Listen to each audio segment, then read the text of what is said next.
and I met at church in Plymouth, Michigan in 1997. So we were friends and we hung out a lot and just enjoyed each other's company. And actually at one point he really thought he was kind of leading me on, so he kind of like broke it off. He came back the next day and then just kept coming back and kept coming back, and then finally he asked my dad to date me.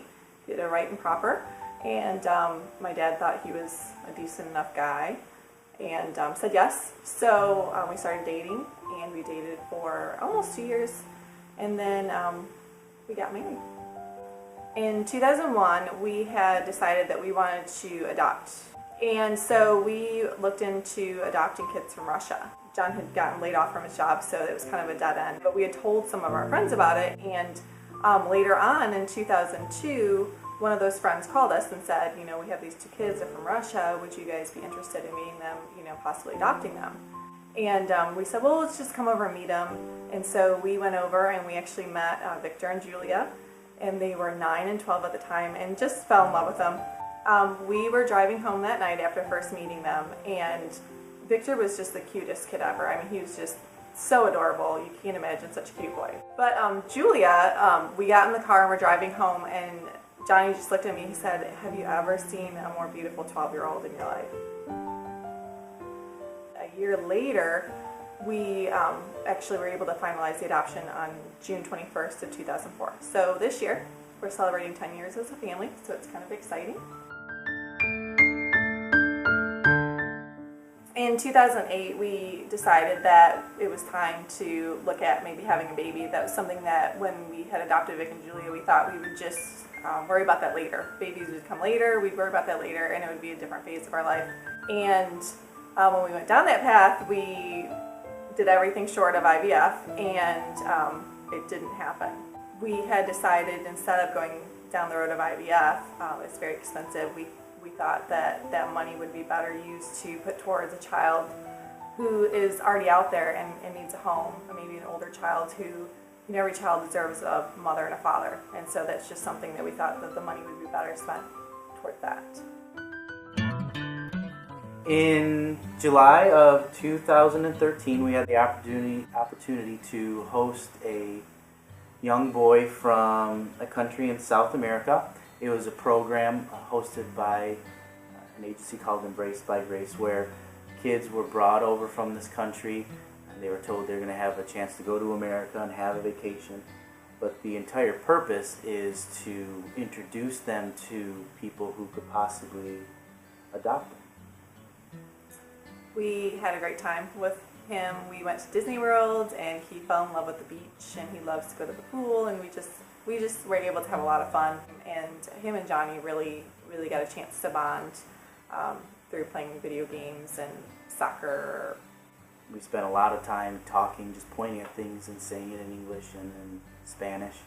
The night before he left, it was 11 o'clock at night, and we had gotten him to bed early because he had to be to the airport really early the next morning.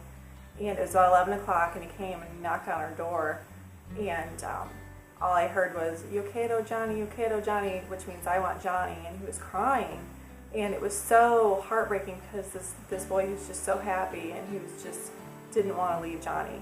And we put in a request, and we didn't hear back, and we didn't hear back, so we thought, okay, this is just going to be a dead end and just kind of another heartbreak on our journey, you know, with having kids. And it was about 2 months later, it was late in October, when we heard back from the country saying, yes, we're going to allow you to try to adopt this boy. So it was very exciting. The biggest obstacle to adopting for any adopted parents is the cost. For us, it's going to cost as much as $37,000 to make him a part of our family, and that is a huge burden. So it's for a lot of things. There's agency fees, there's country fees, there's documentation fees, there's travel fees, there's a lot of things. One of the things that we have to do for this particular child is we're going to have to go and stay in the country for 6 to possibly up to 8 weeks. So that's something that, you know, is going to be very costly. We believe adoption is the responsibility of the entire church. God made it clear in His Word that religion that He accepts, that's pure and that's faultless, is visiting and taking care of widows and orphans in their time of need. And that's the responsibility of everybody.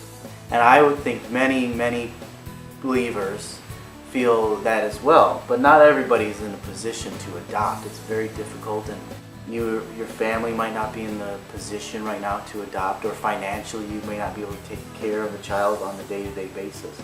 But I believe that it is all of our responsibility to support one another when somebody is in a position where they're willing to adopt. We can all come together and support. People have been asking us what they can do to help. And one thing that you can do and that we really appreciate is to pray. Pray for us, pray for the process. It's long, it's stressful, and there's a lot to do. Also pray for this boy.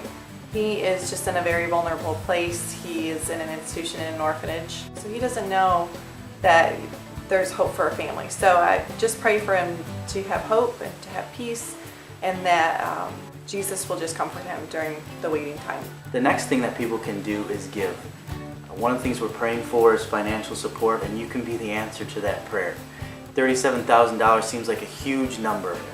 It can be quite staggering, but if we work on this together as a family, it's something that we can all share, and a burden we can share together, and you can be a part of helping build our family and bringing this child to America and to our home, and honestly giving him an opportunity to learn about Jesus.